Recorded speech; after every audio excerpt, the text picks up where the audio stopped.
नागरिकता संशोधन अधिनियम यानी कि CAA को लेकर केंद्रीय मंत्री शांतनु ठाकुर ने बड़ा बयान दिया है और हलचलें भी तेज हैं। उन्होंने क्या कहा है ये भी आपको बता दें कि देश में 1 सप्ताह के भीतर CAA लागू कर दिया जाएगा। केंद्रीय मंत्री ने ये बात पश्चिम बंगाल के साउथ 14 परगना के काकाद्वीप में हो रहे समारोह में कही। उन्होंने कहा कि मैं मंच से गारंटी दे रहा हूं कि आने वाले 7 दिनों में सिर्फ बंगाल में ही नहीं बल्कि पूरे देश में CAA लागू कर दिया जाएगा। यहाँ आपको बता दें कि CAA को लेकर शांतनु ठाकुर ने पिछले साल दिसंबर में केंद्रीय गृह मंत्री अमित शाह द्वारा दिए गए उस भाषण का भी जिक्र किया है, जिसमें गृह मंत्री ने नागरिकता संशोधन अधिनियम को देश का कानून बताया था और कहा था कि इसे लागू होने से कोई भी नहीं रोक सकता है। अब आपको बता दें कि आखिर नागरिकता संशोधन अधिनियम यानी कि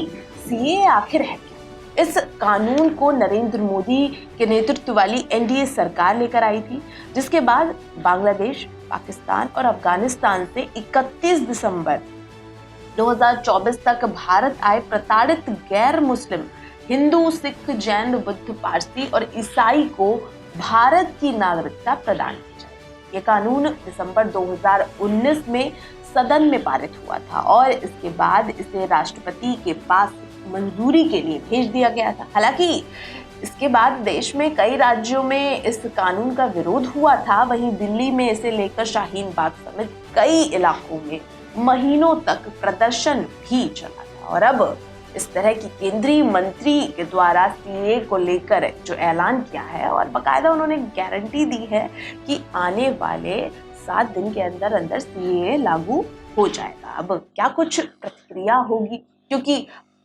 चुनाव भी एकदम सामने है और इस पर चुनाव पर क्या असर पड़ेगा, इसका CAA लागू होने के बाद चुनाव में किस तरह का असर पड़ेगा, वो सब आप देखेंगे सिर्फ और सिर्फ R9 पर। मैं निधि मिश्रा।